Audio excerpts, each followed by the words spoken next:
स्वामी जी, हम काफी देर से कुदरत कुदरत कुदरत कहते आए हैं, लेकिन आपके सनातन सत्य कार्यक्रम प्रोग्राम के अनुसार कुदरत, कुदरती कानून और कुदरती रचना क्या है, ये स्पष्ट कीजिए, ताकि कि जो हम बार बार इसका उपयोग कर रहे हैं आम लोगों को ये मालूम पड़ जाए, इसकी परिभाषा मालूम पड़ जावे, इसकी सही समझ हो जावे। तो कृपया आपके मुखारबिंद से ये तीनों जो मुख्य फैक्टर है उसके बारे में आप हमें जो है प्रतिबोधित कीजिए। प्रश्न के लिए धन्यवाद और सभी श्रोताओं को मेरा नमस्कार।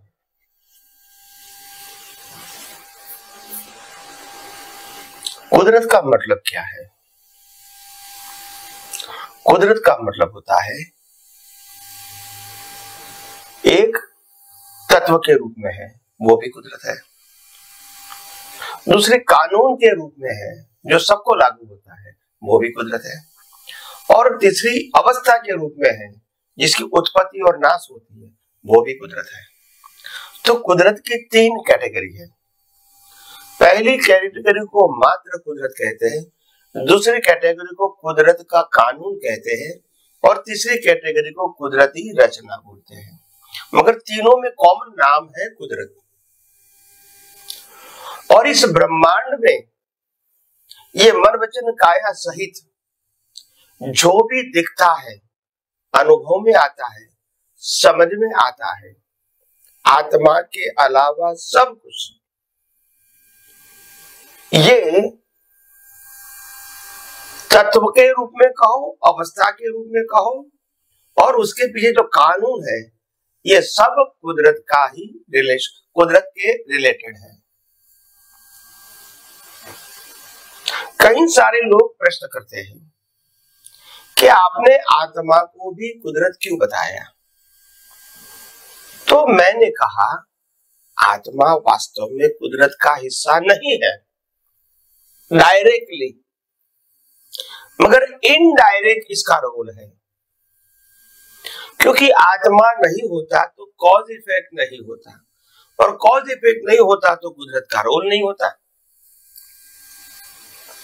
जीवों का जन्म, जीवन, मृत्यु जो होता है और चारों गति में भ्रमण होता है और मुक्ति भी होती है, तो वो आत्मा के बिना तो संभव नहीं है। और ज्ञान तत्व केवल आत्मा का ही गुण है, बाकी तत्वों का गुण नहीं है।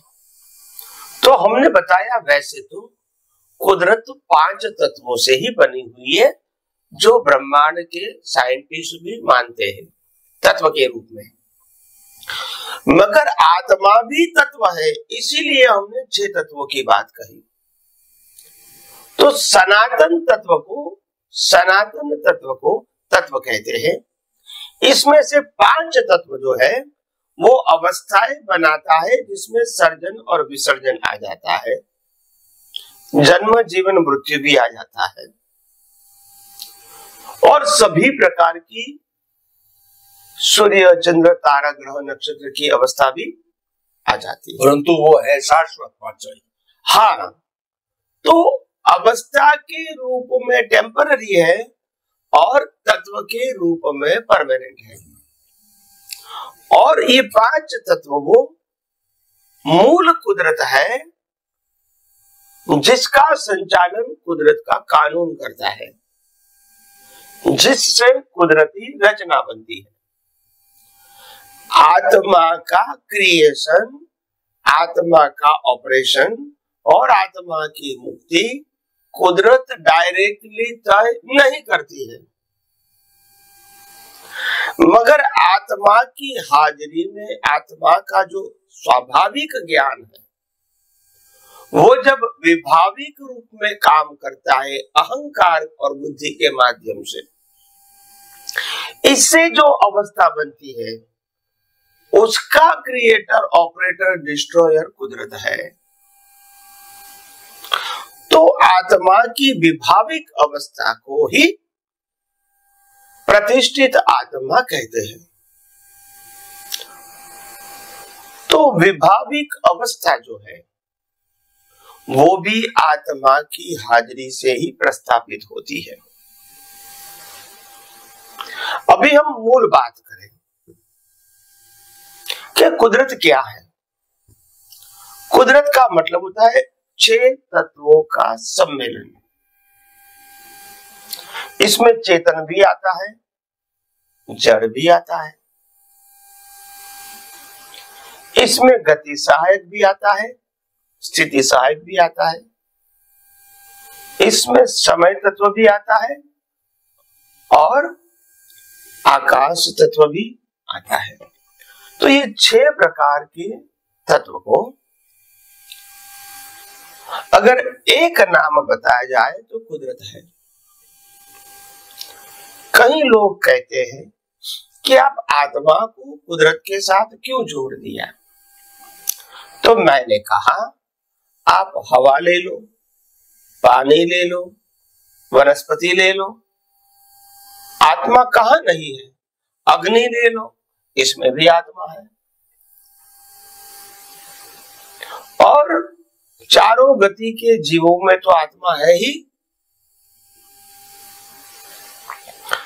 तो चेतन तत्व है जो,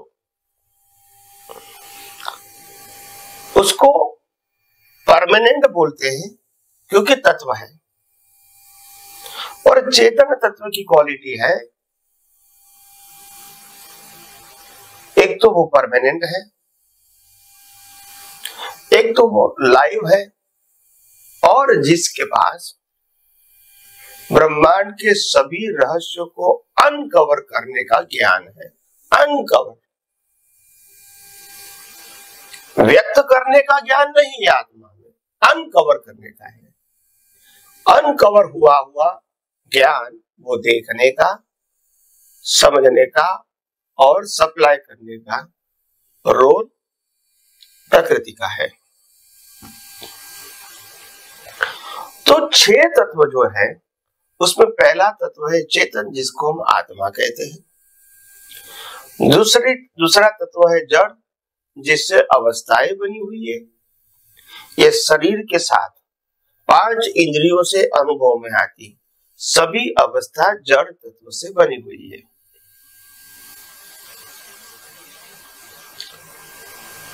तीसरा तत्व गति सहायक यानी मोशन, मोमेंट। ये सूर्य, चंद्र, तारा, ग्रह, नक्षत्र, ये पृथ्वी, ये हवाएं, ये मनुष्य, ये व्हीकल्स, ये नदी, ये समंदर, सब मूव होता है। क्या होता है? मोमेंट। तो सभी प्रकार की मूवमेंट के पीछे एक गति सहायक तत्व है, मोशन। और मोशन के साथ पैरेलल एक स्थिति सहायक तत्व है। स्थिति सहायक मतलब स्थिर होना, स्टॉप होना, रुकना। केवल गति सहायक तत्व होता तो फिर कोई रुकता ही नहीं, चलता ही रहता है। तो स्थिति सहायक का मतलब होता है चलने की भी अवस्था और रुकने की अवस्था वो गति सहायक है, और चलने की अवस्था में गति सहायक तत्व काम करता है। और गति और स्थिति सहायक तत्व एक दूसरे के पूरक है। अगर रोड स्थिति सहायक है तो रोड पे चलने वाला इंसान या गाड़ी या व्हीकल वो गति सहायक रहेगा। दोनों ही गति सहायक या स्थिति सहायक होगा ऐसा नहीं बनेगा। हमारे बॉडी के अंदर जो ऑर्गन है, हड्डियां है, वो स्थिति सहायक है, मगर ब्रीदिंग, ब्लड सर्कुलेशन गति सहायक है। तो एक दूसरे के पूरक है।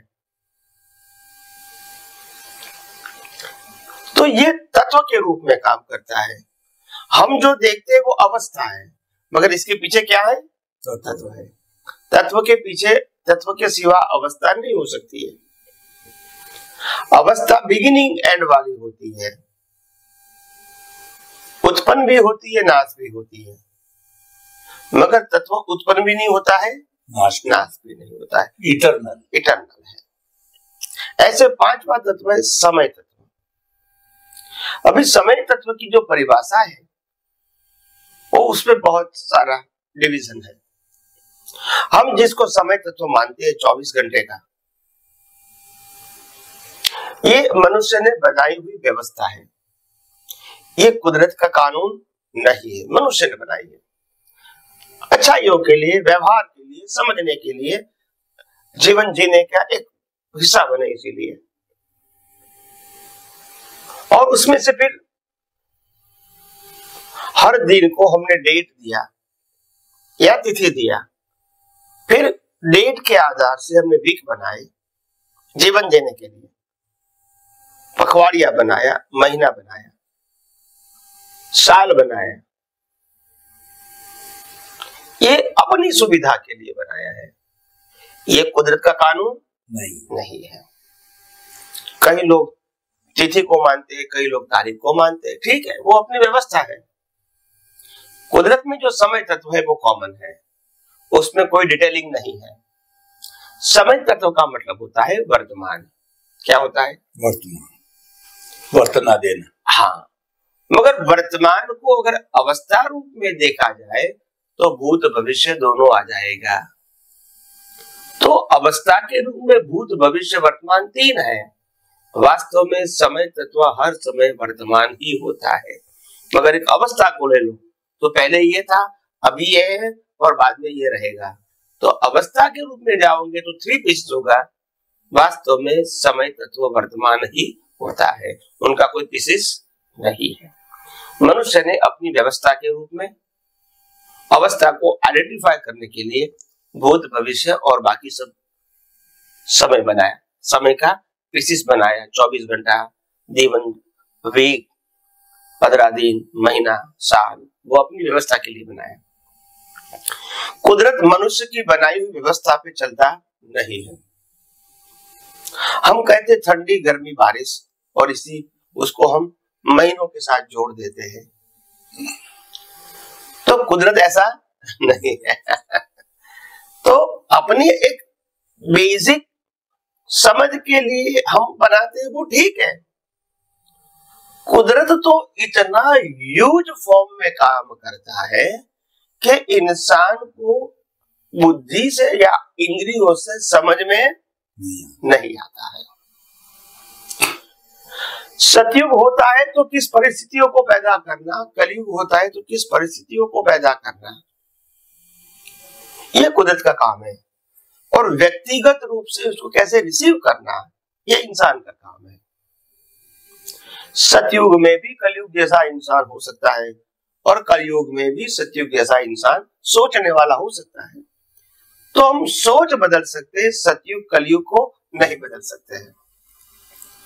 तो यह समय तत्व है, और बिना समय तत्व जीवन जीना संभव नहीं है। तो तत्व परमानेंट है, अवस्था टेम्परेरी है। इसके अलावा लास्ट में जो है वो स्पेस है, अवकाश, आकाश, जिसमें ये सब अवस्थाएं बनती रहती है। बिगिनिंग और एंड होता रहता है, सर्जन विसर्जन होता रहता है, जन्म जीवन मृत्यु होता रहता है। अवस्थाएं पैदा भी होती है, रहती भी है और समाप्त भी हो जाती है। तो ये स्पेस के अंदर बनता है। तो ये 6 तत्व का एक नाम है कुदरत। मगर कुदरत में अगर हिस्सा करना जाए तो 2 भाग होगा, एक चेतन और बाकी जड़। जब कुदरत के कानून की बात करेंगे तो जड़ तत्व को लागू पड़ेगा। किसको लागू पड़ेगा? जड़। चेतन को लागू नहीं लगेगा, स्वयं भू है। अगर चेतन को लागू होगा तो फिर मोक्ष का कंट्रोल भी उसके पास हो जाता है। वैसे कुदरत और कुदरती कानून से आत्मा बाहर है, मगर आत्मा को समझे बिना, आत्मा को समझे बिना, आत्मा की अस्तित्व को समझे बिना ब्रह्मांड के रहस्य को समझना आसान नहीं है। क्योंकि आखिर समझने वाला कौन? आत्मा। बाकी 5 तत्व तो जड़ है, जिसके पास ज्ञान ही नहीं है। तो इसीलिए उसको कुदरत का हिस्सा बनाया, नहीं तो फिर ये अवस्थाएं बनती नहीं, ये चारे गति बनती नहीं है। तो कहने का मतलब ये कि 6 तत्वों का एक नाम है कुदरत, और ये दुनिया 6 तत्वों से बनी है। मगर लोगों के पास इतना विजन न होने के कारण ये दुनिया भगवान ने बनाई ऐसा मानते हैं। हालांकि दुनिया तो स्वयंभू है, इसका कोई क्रिएटर ऑपरेटर नहीं है। मगर ये बनी, ये 6 तत्वों से बनी हुई फंडामेंटल दुनिया वो काम कैसे करती है? दिन होना, रात होना, सुबह होना, दोपहर होना, शाम होना, रात होना, ये कैसे होता है?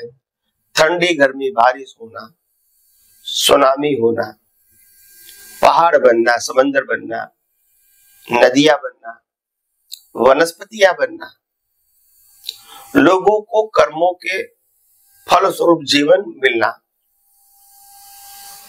सूर्य ग्रहण चंद्र ग्रहण होना, पूनम अमास होना, भरती ओट होना। तो ये सब कैसे होता है? ये कोई रैंडम है? नहीं, ये कुदरत के कानून से होता है। ये सभी अवस्था की बिगिनिंग और एंड कुदरती कानून के दायरे में है, और इसीलिए ये सब दुनिया में परिवर्तन दिखता रहता है। द्वापर, त्रेता, कलयुग, सतयुग, वो भी कुदरती कानून के अंदर है, बाहर नहीं। और हर मनुष्य जो कर्म बनाता है, उसका फल भी कुदरत कानून के मुताबिक देता है, और इसीलिए कुदरत का कानून सभी जीवों के लिए इक्वल है। और कुदरत के कानून के बाहर किसी का जीवन नहीं है। सिर्फ कुदरत के कानून से पर आत्मा है।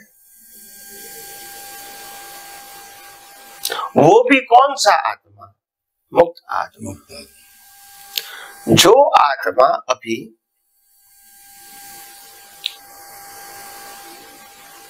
अज्ञानता के वश, बहिर्मुखी दृष्टि के वश कर्म बनाता है, वो डायरेक्टली कुदरती कानून के अंदर नहीं है, मगर इनडायरेक्टली वो मुक्ति भी पा सकता नहीं है।